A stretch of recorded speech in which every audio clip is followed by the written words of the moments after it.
about the foot, but we're really talking about bigger principles, which I tend to like to do. Let's come over here. We got our good friend Nikolai Fechin, and this is the book. Whoops, that didn't help you. Drawings of Nikolai Fechin. Beautiful little book. Came out a few years ago. I think you can still get it used. I'm not sure you can get it new. Okay, and then the foot. Here's what we're about here. Let's see here. What do I want to use? I'll use this. So we want to get the foot or anything in deep perspective or shallow perspective or different perspectives. Perspective is just an intimidating way to say a relatively simple truth, positions in space. And actually, when we say something is three-dimensional, we're saying it actually has three positions. It leans, I'll do it this way, it leans, it faces, and it tilts in no particular order. And at whatever you're drawing, if you can get all those three positions, then it's going to feel like it's in the right perspective, and it will feel three-dimensional. So each of those things. And what we find is the more rounded and curvy something is, it might be more gestural if those curves are directional and not in a closed loop. But the more curves we have, the less perspective we have, actually. We might end up having a ton of form, ton of volume, ton of mass and weight. Might be beautifully rendered, pretend that's beautifully rendered. But it's not going to have true three-dimensional structure, not as I define it. Because structure is the three-dimensional form, the form in position, in those three positions. And so what we find is if we add more corners, and this actually has an interior corner now, long and short axis, the more we understand the positions. Now we know it's leaning. Now we know it's tilting. We're closer to the bottom of the tube than the top. And now we know it's facing into a three-quarter. Maybe this is the front. The logo for the box of cereal, something. This is the side. Now it's got three corners. It's leaning, it's tilting, and it's facing. And we then have all three positions. So the more corners we get, the more structure we get, the more perspective we get. Notice that perspective is usually based on those corners. We go to a vanishing point. We have a horizon line. We put verticals and box out the buildings and the street and stuff. So that's the idea. We want to get those positions. So the boxier we draw it, the better. Now the downside of that is the boxier we draw it, the more mechanical, the more boxy it looks. And we're trying to draw something alive. So that could be counterproductive until we realize that I could draw anything with that same box logic and never have to draw necessarily a straight, stiff line. And the advantage of making it more boxy is both what I just mentioned. It's more positional. Oops.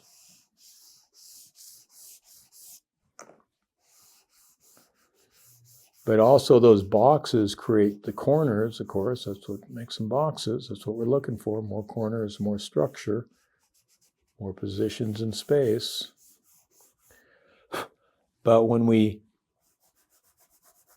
get those corners, we can put those corners at where there's major tonal changes, where shadow meets light, where highlight sits on the,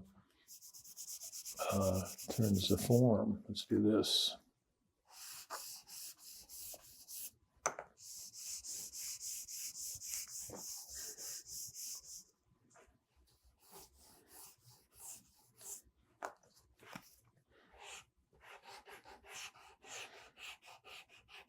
very crude there, but now that highlight might be separating these two planes. And the highlight, that thick little highlight, might be its own little corner plane, separating the left corner from the right corner, separating the far right corner of the core shadow from the body of the shadow, which is the side, and so on. So once we get that box logic, our laws of light, where we put the highlights, the halftones, the core shadows, the reflected light, can all be built on that same boxy structure. And we can make it very simple, or we can keep chiseling these things out with ever more facets to the diamond, so to speak. And then each one of those facets could have its own value, ribbon of value, and then we could blend them together and so on. So it opens up the world. We can get any complicated form in any position we want with a little bit of practice, and it's going to help us render the form and tone. So what could be better than that? So when we look at a foot, and I know these are small, but I just pulled them out for fun. We're just working it with basic feet. The foot is the grounding for any standing pose. Make sure that's on screen, yes. Oh, that's sweet. Wall said he stayed up till 2 a.m. to tell me that these lives are awesome. That's really sweet, Wall. Thank you. So one of the things the foot does is this beautiful ski slope that lets us, if you ever skied, I grew up in Alaska, so I was not a terrific skier. I was mediocre, but I still skied a lot as a kid. If you ever skied, you come off that big mountain, maybe off the Cornice, down the Moguls, and then when your legs are shaking, you come down in this lazy slope that takes you right to the lodge, where you can get some hot chocolate and a cinnamon roll, which is what I did when I was a kid. It's this beautiful transition from the great heights down to the level earth. That's what the foot does as well. It flows down. And so if we get any kind of three-quarter or side view, not a front view, we'll see this move out. And actually I'll make it bigger than it should be, the heel moves back.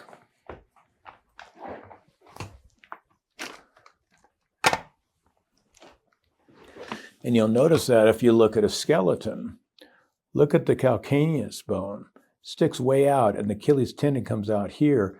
It's way out here so it can have leverage. That muscle pulls it and lifts us up on our toes so we can reach the cat in the tree or the cereal on the shelf or something.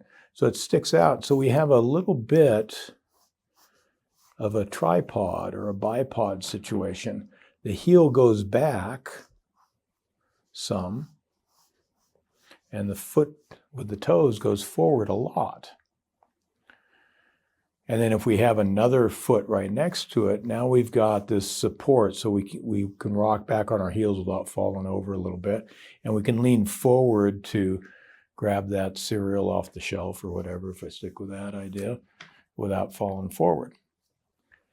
So it wedges out, and you can see it's basically a triangle, but it's got that ski slope. If we look at it a little more, in a little more sophisticated way,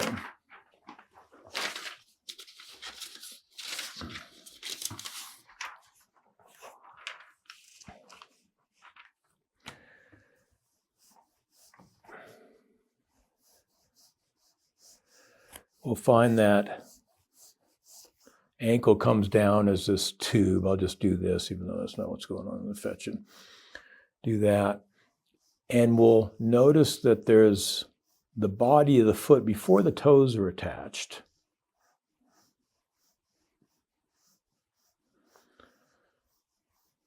Oftentimes swell quite a bit. You could think of it as an egg, or you could think of it as a wedge, or a slice of a disc. before those toes fit in. So if we make these toes symmetrical, so there's no little tiny big toe or little tiny little toe and huge big toe, but just square across, like a work boot in a way. Let's let me grab something real quick.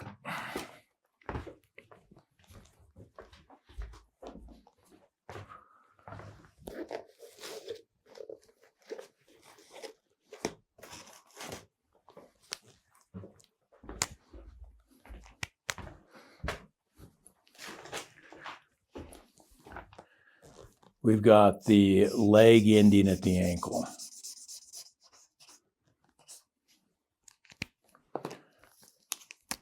We've got the body of the foot.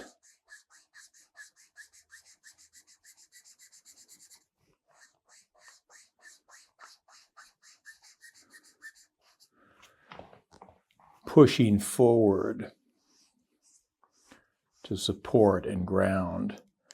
And then we have the attachment of the toes, and the toes typically don't articulate very well, so they group together, kind of like putting a sock over them, whereas the fingers can be highly articulate.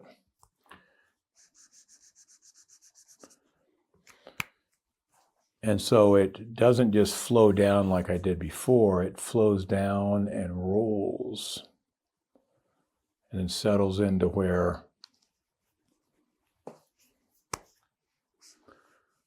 bulges out, settles in,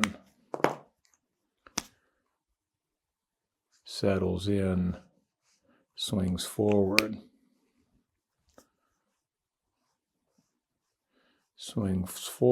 and drops down.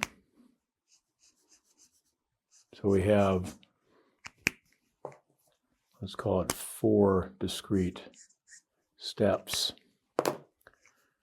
Coming off the heights where legs become foot, swelling over a little or a lot where foot dominates, and then settling down again when foot's with a long day here, feet turn into toes, and then toes have their own little structure to ground out. So I want to think of those big structures and those big transitions as I start to get really specific, nuanced, and maybe highly rendered for the details. So it's working that way. So let's draw it again here.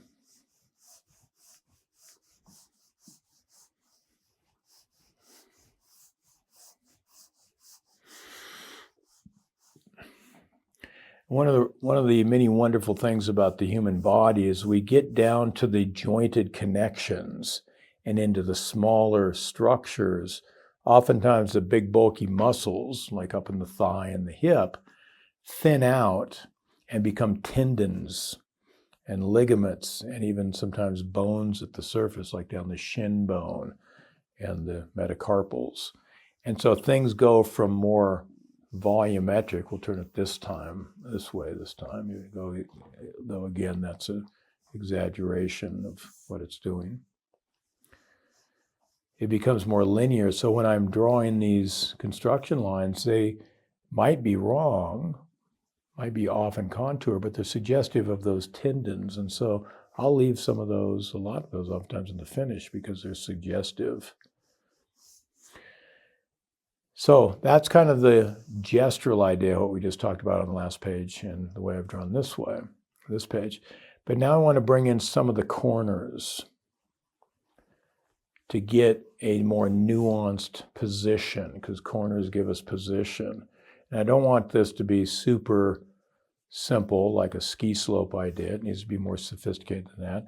I don't want it just to be a fluid gesture that takes me from body to ground, to earth. It needs to be more nuanced than that, and so corners will help. So if we look at where the foot meets the ground, and I'm not looking at the contour, I'm looking at the beginning of where foot meets ground at the heel, and I'm looking at the end, not at the toes, but at the body of the foot usually, where the knuckle of the big toe, I'm going to use my big thumb, ends, and then the toe itself goes in. Because oftentimes that big toe pushes in. God did that. Biology did that so we can wear high heels and cowboy boots, I guess, so we can get those pointy shoes. But it moves in. So I'll look at that knuckle where it sits on the base right here. So I'll go from here to here, and then this will oftentimes tuck in like so.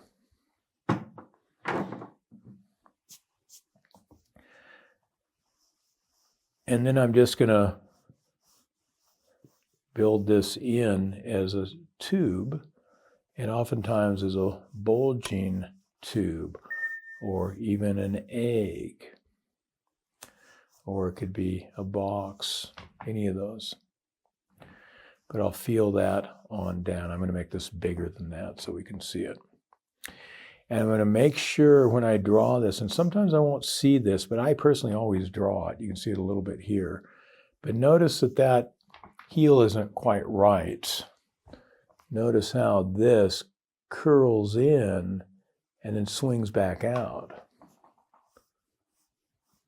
And that's that heel going back so we can rock forwards and back without falling over as easily. So I'll push that back oftentimes. And in the finish, I might need to trim it back to a more realistic standard if I did it too far. But I'll feel for that. So now I'm getting this kind of tube or bowling pin shape, teardrop shape, whatever, however you want to imagine that, with this slice in. And sometimes I'll think of it like this, like a slice of a tube, like so. So I'll kind of play with different ideas, but I want to feel the side against the back. Well, we can't see the back. We can just see the dead corner where it goes up instead of back. And the side against the front. Well, in this case, we've got to track the toes, so it's going to be the corner, and then it'll be the front. Again, I'll make this too big. Notice how I'm thinking of box logic there. And I could think of each of these things as whatever architectural shape I might want. We'll keep these super simple.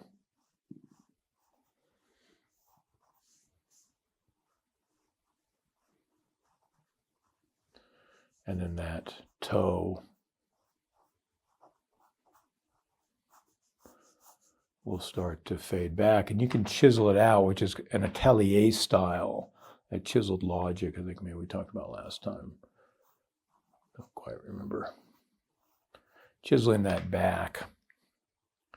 So I notice that the second toe and the big toe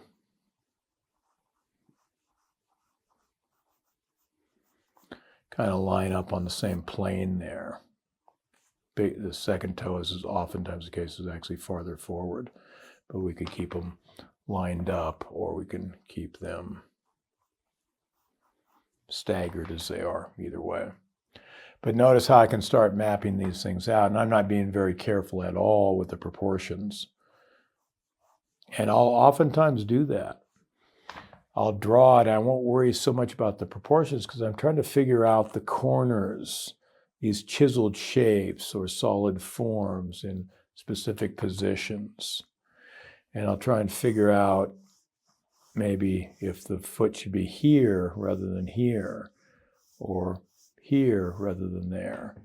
Work those things out. And then I might come back again. If it's on a painting, I'll come back in on the painting and then, okay, that's the right thinking, but these toes should end here maybe, and I'll correct it. We're not going to worry about that for this one. So usually I'll pick one or two things to try and make better, to try and ring true. And the others I'll be forgiving. And then I'll do another quick sketch or even another careful rendering if I need to, and work out the other things step by step that need to be in there, better proportions, better line quality, adding value on that. And then when I do these things, you don't have to always, but I do it always. I try and find more than one way to connect them. So they're connecting here. They're connecting here. We can also flow right through the ankle bone into the arch, and she has a pretty flat arch. I'll make it a little higher here.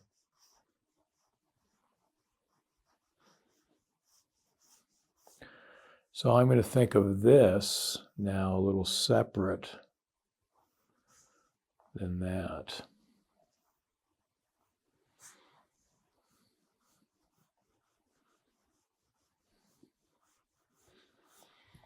But now I'm taking this from, where to go? From here, and rather than just staying outside and just discretely separating that from that, now I'm trying to break inside the contour and find a way back to the next, or onto the next form. Maybe back outside, and maybe it stays inside. And I can do that with anything, with the tones, with the construction. We're just doing it with the construction. And then because it's linear, I'll oftentimes, because I haven't paid attention to the proportions and maybe even the tilt, then I'll come back and redraw this constructed line or this finished contour, and I'll keep pushing it out. And I will personally leave those old mistakes. These are mistakes. But now it feels maybe like it's moving a little bit, or those are tendinous connections there. You can see he does that a little bit with the contour. He has a contour up in here.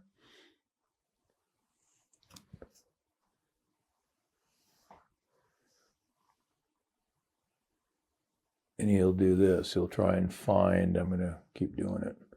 He'll try and find the right contour.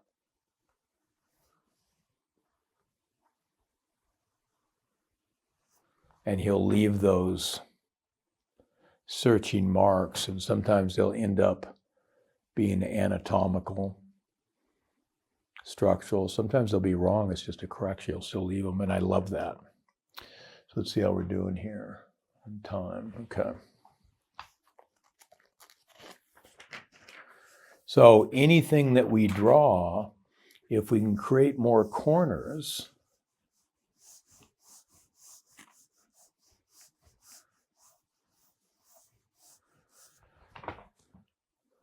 then we're going to feel, let's see here, how do we want to do this?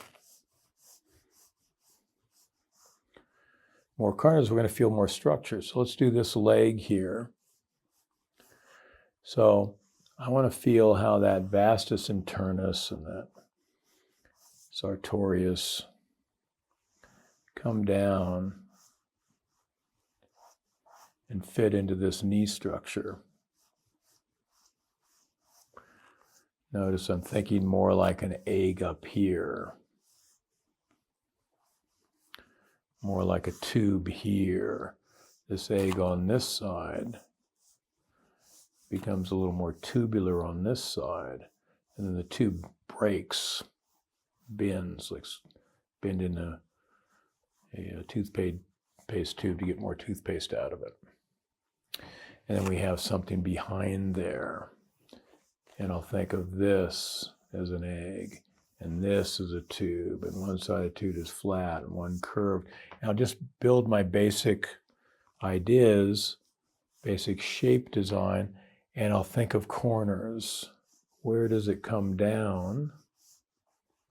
And where does it cut dramatically in? And then when I put on the knee structure, Could do whatever shape design I want, but maybe I'll think of it as a boxier structure, and the knee is the front of the box. We have the sides, or the corners and the sides, however we want to articulate that. And everything then works on that. Notice the more corners I have, now by getting the corners, and I can hide those beautiful, simple, boxy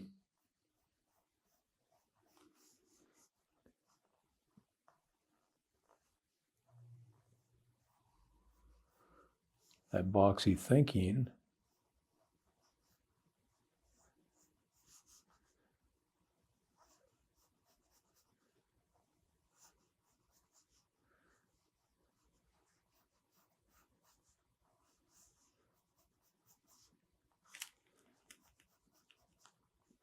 And even the tonal landscape.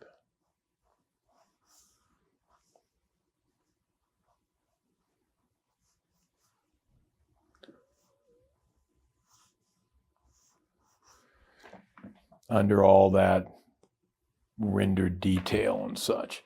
So I'm just thinking of that boxy idea.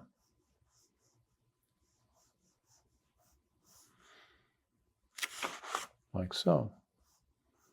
I can still show the remnants of that box. Front plane, front plane, front plane, front plane. Twisting over to that contour. But now we know the facing dimension. It's facing off this way. Like so. 3/4 front view. By making things a little squarer. And notice all these tones down here can stair step in. Like mortise and tenon jointery or a cabinet. And he's got these really just gorgeous watery contours. And I'm exaggerating those so you can feel the effect. But it's under very clear thinking. Even the shin, this pulls down here. I ruined it with the construction so you can't see his lovely nuance. But even that shin, showing right there,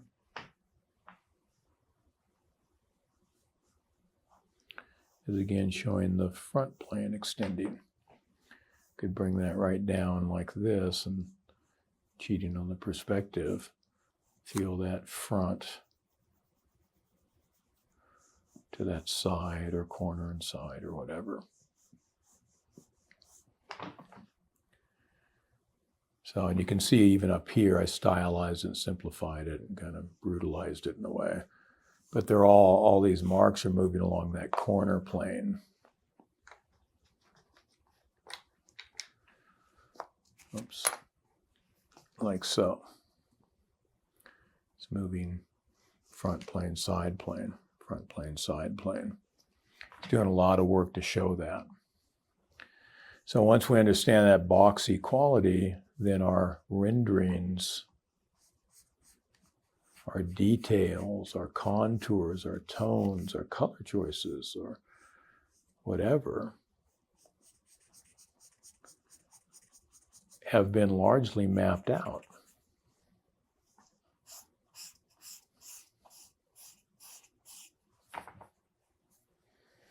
And it's all from box logic. Okay, so let's stop there. And let me take a look. I'll take a few questions, actually.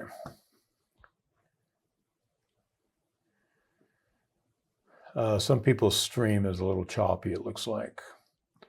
So sorry about that. Okay, and then, yeah, Nikolai Fechin, Dark Knight, got the spelling right on that. Let's see.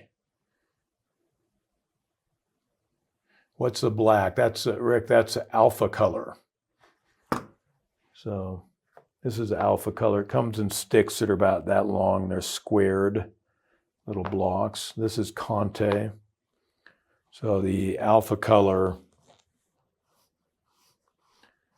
is super rich. When I first discovered Sargent's charcoals and saw how close they were technically to his paintings and how rich and black and effortless those are, I looked for, I have no clue what he uses, probably doesn't exist anymore. Never even looked. But this was a close one to it.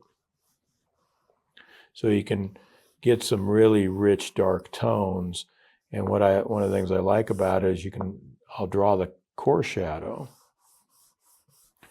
blend it this way to get the shadow with a slightly darker core, and then come back and blend it this way to get my halftone. I can be really painterly, or I can be really careful and nuanced about it. You can see how quickly you can get that idea of form there.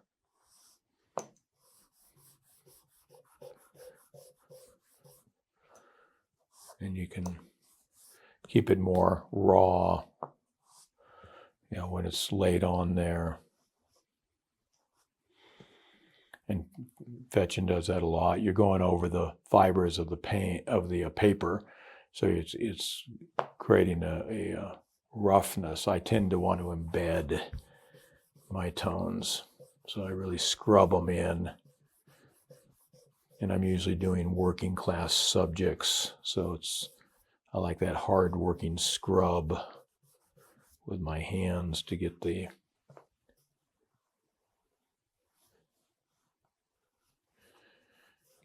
rich embedded tones into the paper. Let's see, Steve, do you ever sign your sketches? Yeah, I sell them in galleries oftentimes. So I do sign them sometimes without making the egg look like a muscle. Let's see here. Jade, how do you manage shading an egg or a round form without making the egg look like a muscle bulge while keeping the total round form? Not sure if I'm being clear. Well, if I can understand that, I think you're clear. So here's an egg I want to render. Now, if I contain that egg, it's going to be wholly separate from whatever else, the next structures I put on there. So what I'll usually do is I'll draw two sides of the egg. Usually they're going to be curved sides because it's a bulging form, but one might be more tubular and one more egg-like, so in other words, maybe the egg embedded like we saw in this thigh over here.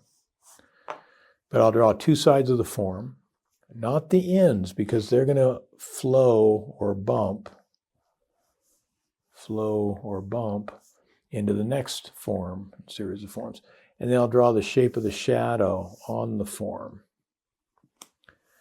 And typically, if it's a curved form, we'll end up drawing a curved shadow shape, curved core.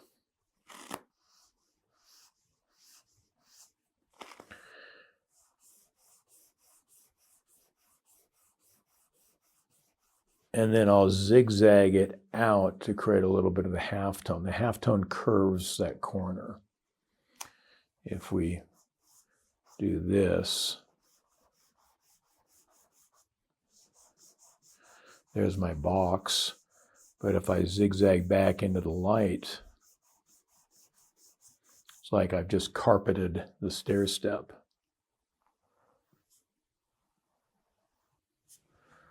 So it rounds it a little bit. And the more halftone I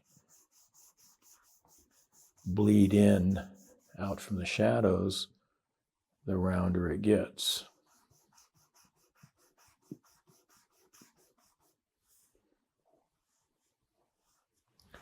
Like so. So I can do the same thing there. So usually I'll do that. If it's a contained egg, I'll draw it this way.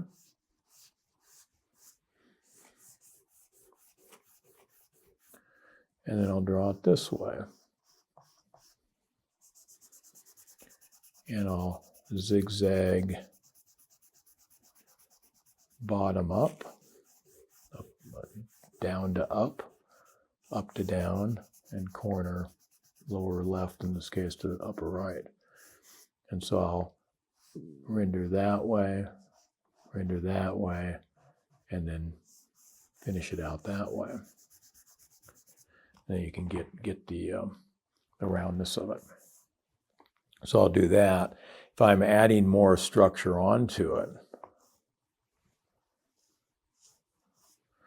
then I'll draw two sides of the next form, shape of the shadow, and if those forms are breaking apart, trying to keep their own beautiful selves separate, you'll tend to see the shadows zigzag like a snowman, and the contours overlap or break if they're more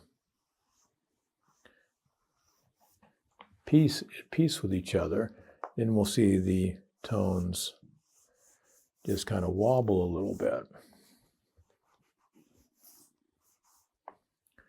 And then when those zigzags come out, then we can again zigzag and suggest that bottom side, but here it's not all shadow, it's shadow turning into halftone, and suggesting that embedded egg that we had. Like so. That's the way I do it. I hope that's clear. All right. I think we'll leave it there.